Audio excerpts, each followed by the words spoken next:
Everyone saw the sold-out arenas, the record ratings, the jerseys flying off shelves, the logo threes, the viral moments.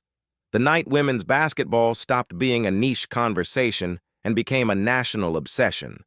But nobody saw what was happening behind closed doors. Because while the world watched the spectacle on the court, something much bigger was quietly developing inside the Indiana Fever organization, a power shift.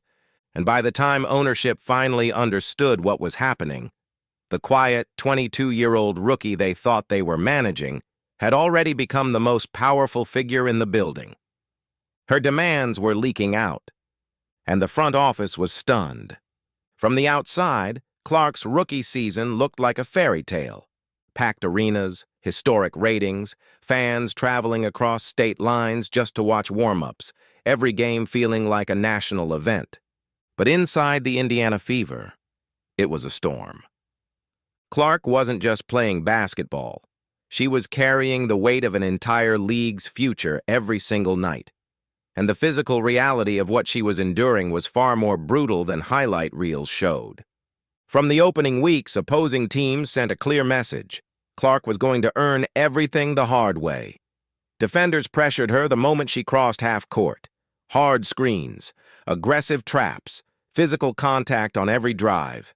Night after night, knocked to the floor, got back up, no whistle. Clips spread across social media. Debates exploded. Some called it normal rookie treatment. Others saw something more deliberate. Veterans sending a message to the most hyped arrival the league had ever seen. Clark almost never complained publicly.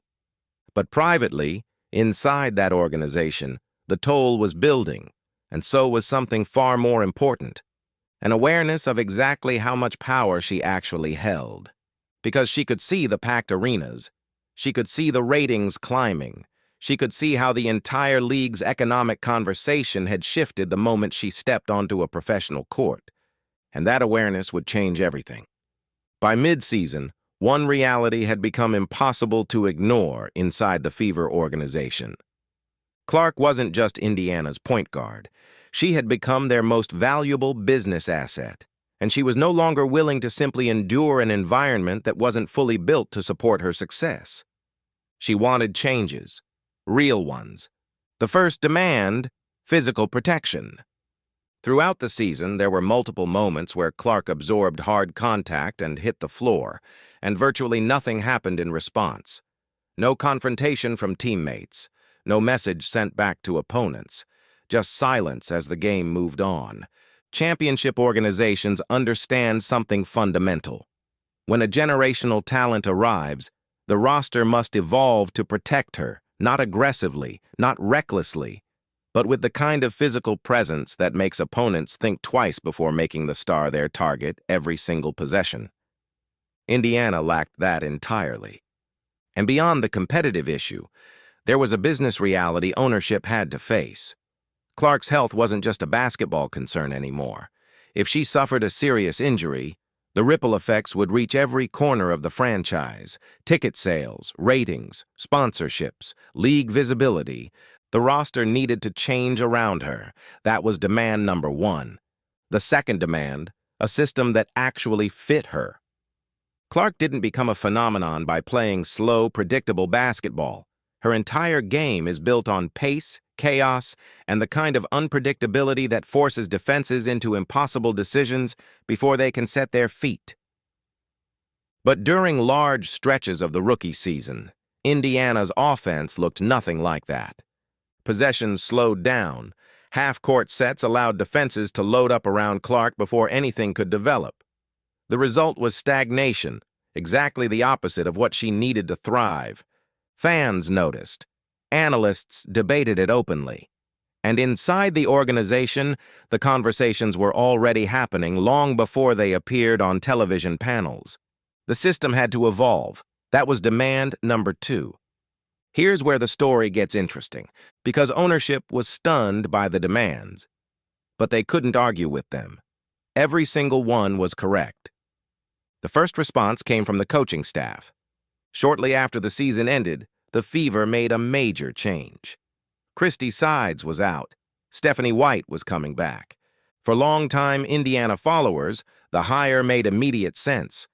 White had deep roots in the state, a reputation as an offensive-minded coach, and a documented track record of developing guard play in fast-paced modern systems.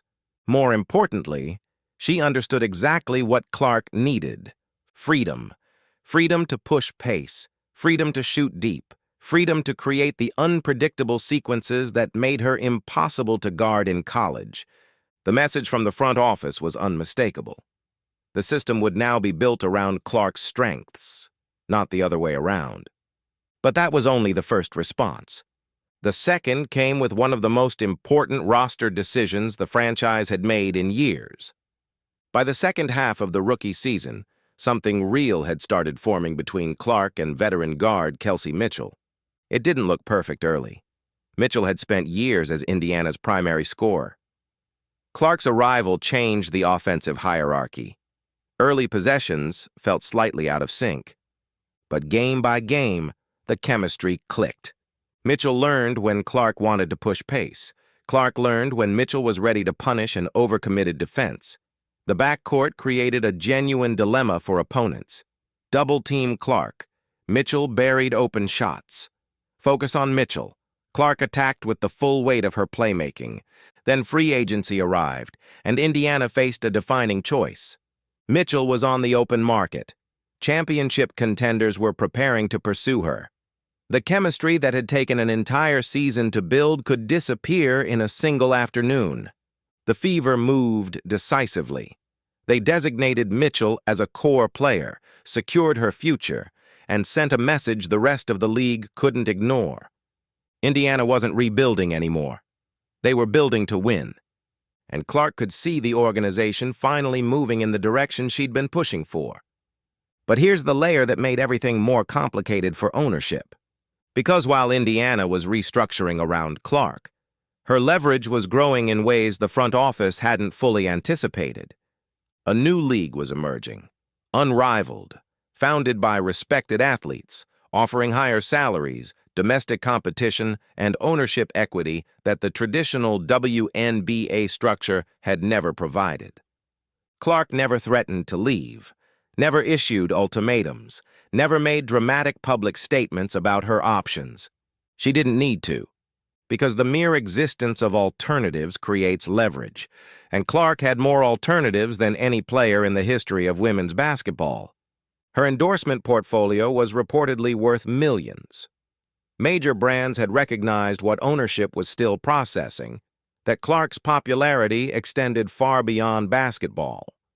She had become a cultural figure whose name was known by people who had never watched a single WNBA game. That kind of financial independence changes negotiations fundamentally. Teams can't rely on contracts to maintain control of a player who doesn't need the contract to survive. They must provide the environment that player chooses to remain part of. For Indiana, that meant making the right decisions consistently, building competitively, protecting Clark on the court and off it, treating her importance to the franchise as the organizational priority it actually was. The front office was no longer just managing a roster. They were managing a relationship with the most powerful player in the sport.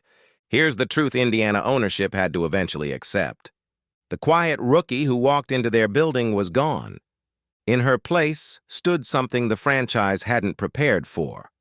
A player who understood her value completely, who had watched an entire league transform because of her presence, and who was no longer willing to accept an environment that didn't reflect that reality. The demands weren't unreasonable. They were right. Better protection. A system built for her strengths, a coaching philosophy that matched her style, an organizational commitment that reflected her actual importance. And one by one, Indiana delivered. Coaching overhaul, Mitchell secured. Roster philosophy rebuilt around her strengths. But the bigger picture goes beyond Indiana. Clark's rookie season didn't just transform one franchise. It transformed every conversation around women's basketball. Salaries, leverage, revenue, visibility.